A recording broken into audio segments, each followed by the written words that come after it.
T Najeeb Kanthapuram 7 minute.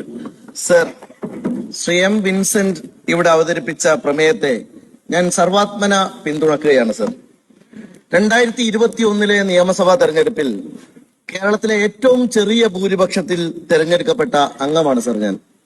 എന്നാൽ ഇന്ന് പെരിന്തൽമണ്ണക്കാർ Burj ഖലീഫയേക്കാൾ ഉയരമുള്ള ഭൂരിപക്ഷം നൽകിയാണ് സർ എന്നെ ഈ 16ാം നിയമസഭയിലേക്ക് എത്തിച്ചിരിക്കുന്നത്.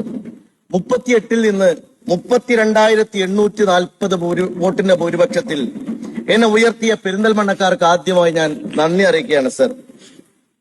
ഇവിടെ ഇന്നത്തെ അടിയന്തര പ്രമേയം വളരെ കോമഡിയാണ് സർ. യഥാർത്ഥത്തിൽ സ്ഥലം മാറ്റത്തെ കുറിച്ചാണ് വ്യാകുലപ്പെടുന്നത്.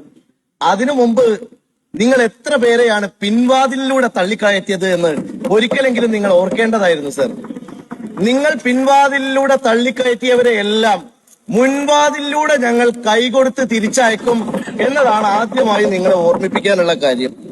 10 വർഷം നിങ്ങൾ തകരാറിലാക്കിയ സിസ്റ്റത്തെ മുഴുവനും നേരെയാക്കാനാണ് സർ ജനങ്ങൾ ഞങ്ങൾക്ക് വോട്ട് നൽകിയത് എന്ന് നിങ്ങൾ ഓർമ്മിക്കണം സർ. UDF അധികാരത്തിൽ വന്നത് യഥാർത്ഥത്തിൽ ജനങ്ങളാണ് സർ. നിങ്ങൾ അവരുടെ സാന്നിധ്യം കണ്ടോ?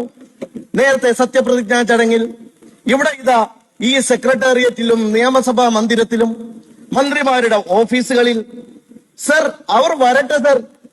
ഈ കൊടിവെച്ച കാറും മന്ത്രി ഓഫീസും മന്ത്രി മന്ദിരങ്ങളും എല്ലാം അവരുടേതാണ് സർ. ഇത് തെളിയാൻ പോകുന്ന ഒരു കാലത്തെയാണ് ഞങ്ങൾ കാത്തിരിക്കുന്നത്. മുമ്പ് മഹാത്മജി പറഞ്ഞ ഒരു കഥയുണ്ട്. സബർമതി ആശ്രമത്തിലേക്ക് അന്നത്തെ ഗവർണർ ജനറൽ ആയിരുന്ന മൗണ്ട് ബാറ്റൻ വന്ന് ഒരുപാട് നേരം ഗാന്ധിജിയെ കാത്തിരിക്കുകയാണ്. സമയത്തൊന്നും ഗാന്ധിജി പുറത്തേക്ക് വരുന്നില്ല. ആ സമയത്ത് ഗാന്ധിജി അകത്ത് വളരെ പാവപ്പെട്ടവരായ ഗ്രാമീണരായ ആളുകൾ അതിർത്തിയിലുണ്ടായ പശു അങ്ങോട്ടും ഇങ്ങോട്ടും കയറിയ പ്രശ്നം ചർച്ച ചെയ്യായിരുന്നു സർ. ഒരുപാട് മണിക്കൂറുകൾ കഴിഞ്ഞിട്ടും ഗാന്ധിജി വരാതെയായപ്പോ മൗണ്ട് ബാറ്റൻ കുറച്ച് വിഷമൊക്കെ അറിയിച്ച് അവിടുത്തെ ഒരു ദൂതനോട് പറഞ്ഞയച്ചു. പക്ഷെ ഗാന്ധിജി വന്നില്ല സർ. ഗാന്ധിജി കുറെ കഴിഞ്ഞ് തിരിച്ചു വന്ന് മൗണ്ട് ബാറ്റൻ വളരെ രോഷാകുലനായി ഗാന്ധിജിയോട് ചോദിച്ചു, do you not then remember me? I am the governor general of India.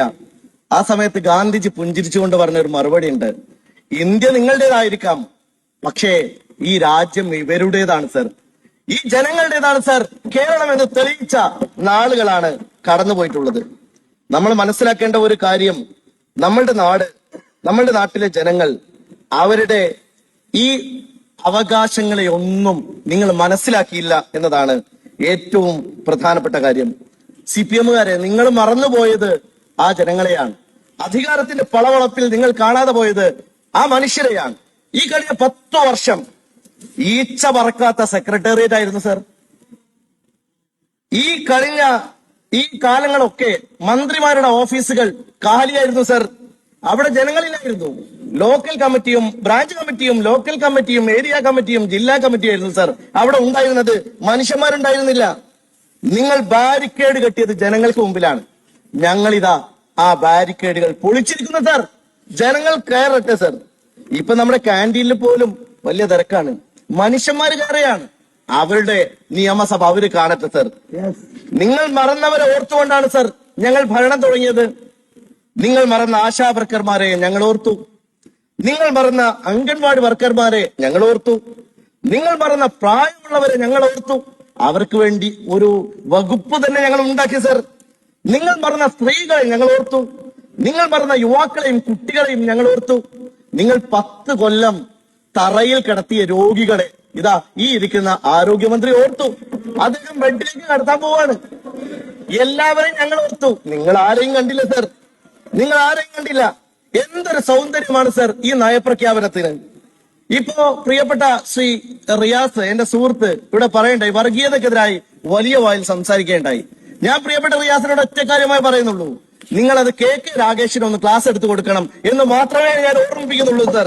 അതിനപ്പുറത്തൊന്നും പറയാനില്ല. ഈ രാജ്യത്ത് നിങ്ങൾ നോക്കൂ, കേരളത്തിന്റെ ഡെമോഗ്രഫി എങ്ങനെയാണ് മാറുന്നത്. നമ്മൾ പ്രായമുള്ളവരാവുകയാണ് സർ. ഈ നാട്ടില് നിങ്ങൾ ഒരിക്കലും ജനങ്ങളുടെ പ്രയോറിറ്റി നിങ്ങൾക്ക് ഒരിക്കലും ഉണ്ടായിട്ടില്ല. ഒരു കാലത്തും നിങ്ങളുടെ പ്രയോറിറ്റി ജനങ്ങളായിരുന്നില്ല. അതിന്റെ ഏറ്റവും വലിയ കാര്യമാണ് ഇന്ന് നിങ്ങൾ നേരിടുന്നത്. ഞങ്ങളുടെ പ്രിയപ്പെട്ട മുഖ്യമന്ത്രി ശ്രീ VD സതീശൻ ഇവിടെ പ്രഖ്യാപിച്ചിരിക്കുന്നത്, അദ്ദേഹത്തിന്റെ വാക്ക് ഗവർണർ ഇവിടെ അവതരിപ്പിച്ചിരിക്കുന്ന നയപ്രഖ്യാപനം എന്താണ്? ഇതൊരു ഫ്യൂച്ചറിസ്റ്റിക് ആണ് സർ.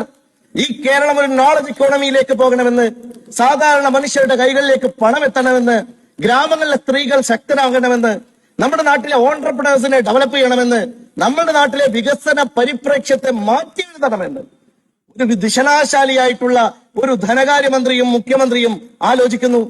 അവർക്ക് വേണ്ടി പ്രവർത്തിക്കാൻ കാര്യപ്രാപ്തിയുള്ള മന്ത്രിമാരുടെ ഒരു സംഘം ഞങ്ങളുടെ കൂടെ ഉണ്ട് സർ.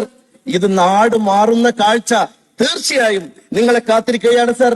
നിങ്ങൾ നോക്കൂ, എഐക്ക് മാത്രമായി കേരളത്തിൽ ഒരു വകുപ്പുണ്ടാകുന്നു സർ. നമ്മളുടെ കേരളം മാറുന്ന പുതിയ കാഴ്ച, ഈ ഏറ്റവും പുതിയ കാലത്തെ അഡ്രസ് ചെയ്യാൻ ഞങ്ങൾക്ക് സാധിക്കുന്നു. കേരളത്തിലെ യുവാക്കളുടെ HR-നെ കുറിച്ച്, ഹ്യൂമൻ റിസോഴ്സിനെ കുറിച്ച് ഞങ്ങൾ കൃത്യമായി മനസ്സിലാക്കുന്നു സർ. ഞങ്ങളെ പരിഹസിക്കുകയും അധിക്ഷേപിക്കുകയും ശബ്ദം ഉണ്ടാക്കുകയൊക്കെ ചെയ്തേ കുറെ MLA-മാർ ഇന്ന് ഈ സഭയിലില്ല സർ. അവര് ജനങ്ങൾ എങ്ങോട്ടാണ് അയച്ചത് എന്ന് കമ്മ്യൂണിസ്റ്റ് പാർട്ടി ആലോചിക്കണം സർ. നിങ്ങൾ എന്തൊക്കെ പറഞ്ഞത്? നീതിമാനായ ഒരു മനുഷ്യൻ ഇവിടെ ഇരിക്കുന്നുണ്ട്, സഖാവ് G. സുധാകരൻ. അദ്ദേഹത്തെ കുറിച്ച് എന്റെ മുൻഗാമികളൊക്കെ പറഞ്ഞത് അദ്ദേഹം മന്ത്രിയായിരുന്ന കാലത്ത് അത്ര നീതിയോടെ പ്രവർത്തിച്ച ആളാണെന്നാണ്. സഖാവ് G. സുധാകരനെ തോൽപ്പിക്കാൻ നിങ്ങൾ തീരുമാനിച്ചു, പക്ഷെ ജനങ്ങൾ അദ്ദേഹത്തെ തെരഞ്ഞെടുത്തു. ഈച്ചയെ വെടിവെക്കാൻ തോക്കെടുക്കണോ എന്നാണ് നിങ്ങൾ ചോദിച്ചത്. പയ്യന്നൂരിൽ, പാർട്ടിയുടെ ഏറ്റവും വലിയ ഈറ്റില്ലമായ പയ്യന്നൂരിൽ, അവിടെ ശ്രീ കുഞ്ഞികൃഷ്ണനെ ജനങ്ങൾ തെരഞ്ഞെടുത്തു സർ. നിങ്ങൾ നിസ്സാരനാക്കി കണ്ട ഗോവിന്ദൻ മാസ്റ്ററെ തളിപ്പറമ്പിൽ ജനങ്ങൾ തെരഞ്ഞെടുത്തു സർ. നിങ്ങൾ കള്ളവോട്ട് ചെയ്യാൻ ഏൽപ്പിച്ചവർ പോലും ഞങ്ങൾക്ക് കുത്തി എന്നാണ് എനിക്ക് തോന്നുന്നത് സർ. എന്നിട്ടും നിങ്ങൾക്ക് മനസ്സിലാവുന്നില്ല എങ്ങനെയാണ് നിങ്ങൾ തോറ്റതെന്ന്.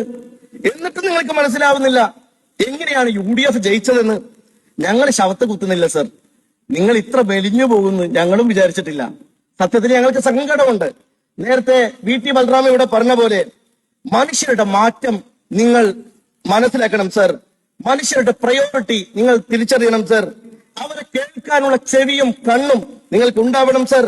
അവസാനത്തെ മനുഷ്യന്റെ തൊണ്ടയിൽ കുടുങ്ങിയ ഒരു ഗദ്ഗതം, പിടച്ചിൽ, കണ്ണീർ, സങ്കടം, അത് കേൾക്കുന്നവരാണ് കമ്മ്യൂണിസ്റ്റുകാരെന്ന് പണ്ട് ഞങ്ങൾ മനസ്സിലാക്കിയിരുന്നത്. ഇന്ന് നിങ്ങൾ അവരെ മറന്നുപോയിരിക്കുന്നു അരുൺകുമാറെ. എല്ലാം ചുട്ടു ചാമ്പലാക്കുന്ന വിധത്തിലേക്ക് ഈ നാട് മാറി. ഈ നിങ്ങൾ തോറ്റമ്പിയിരിക്കുകയാണ്. അതെങ്കിലും മനസ്സിലാക്കാൻ നിങ്ങൾക്ക് മനസ്സ് വേണം. നിങ്ങൾ തോറ്റിടത്ത് നിന്നാണ് ഞങ്ങൾ തുടങ്ങുന്നത്. ഈ സർക്കാരിന്റെ നയം ടു ദ ലാസ്റ്റ് ആയിരിക്കും. അവസാനത്തെ മനുഷ്യനെ, ഏറ്റവും പിറകിൽ നിൽക്കുന്ന മനുഷ്യന്റെ ക്ഷേമം, അവന്റെ ജീവിതം, അവന്റെ വീട്, അവന്റെ ചികിത്സ, അവന്റെ കുട്ടികളുടെ പഠനം, അവന്റെ മക്കളുടെ ജോലി, അവരുടെ ജീവിതം ഉയർത്താനുള്ള നടപടി, ഇതായിരിക്കും ഈ സർക്കാരിന്റെ മുൻഗണന എന്നുകൂടി ഓർമ്മിപ്പിച്ചുകൊണ്ട് ഒരിക്കൽ കൂടി ഞാൻ ഈ ഒരു